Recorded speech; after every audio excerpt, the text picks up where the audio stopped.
কথা বলতে চাই সেটি হচ্ছে কার্যকরী পদক্ষেপ গ্রহণ। আপনাকে যদি জিজ্ঞাসা করা হয় এই মুহূর্তে বাংলাদেশের সবচেয়ে গুরুত্বপূর্ণ সমস্যাটি কি, সবাই এক সুরে বলবে সেটি হচ্ছে যে দ্রব্যমূল্যের যে ঊর্ধ্বগতি। প্রত্যেকটি মানুষের লাগামের বাইরে প্রতিনিয়ত চলে যাচ্ছে এই নিত্য প্রয়োজনীয় দ্রব্যের যে ঊর্ধ্বগতি। আপনি লক্ষ্য করুন তো এটি আসলে এই ঊর্ধ্বগতিটি শুরু হলো কখন থেকে, যখন দেখা গেল এক রাতের ব্যবধানে ওই জ্বালানি তেলের মূল্যটি প্রায় 1.5 গুণ বৃদ্ধি পেল। তারপর থেকে এই দ্রব্যমূল্যের ঊর্ধ্বগতি শুরু হলো, কারণ ওই জ্বালানি তেলের মূল্যর সাথে আসলে আপনার প্রত্যেকটি সেক্টর জড়িত। আপনার উৎপাদন, বিপণন, বন্টন, পরিবহন প্রত্যেকটি সেক্টর জড়িত। আচ্ছা, ওই জ্বালানি তেলের মূল্যটি আসলে কেন বৃদ্ধি করতে হলো এক রাতেই?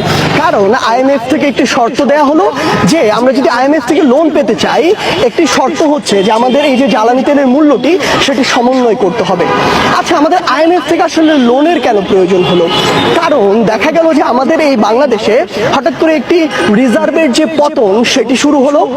আমাদের বাংলাদেশে ডলারের যে সংকট সেটি তৈরি হলো। আমাদের এই ডলার বা রিজার্ভটি খুব বেশি প্রয়োজন দেশের যে অর্থনীতি সেটিকে স্থিতিশীল রাখার জন্য।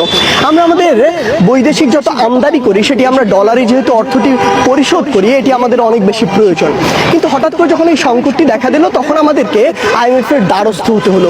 কিন্তু আপনি যদি লক্ষ্য করেন আসলে আমরা আইএমএফ থেকে যে পরিমাণ লোন নিয়েছি সেই পরিমাণ বা তার কাছাকাছি পরিমাণ প্রতি বছর বাংলাদেশ থেকে অর্থ পাচার হয়।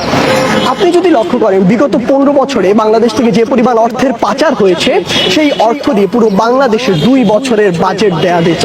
তাহলে আমরা আজকে সেই অর্থ পাচারকারীদের বিরুদ্ধে কার্যকরী ব্যবস্থা না নিয়ে কেন আইএমএফ এর লোনের দিকে দ্বারস্থ হলাম আসলে?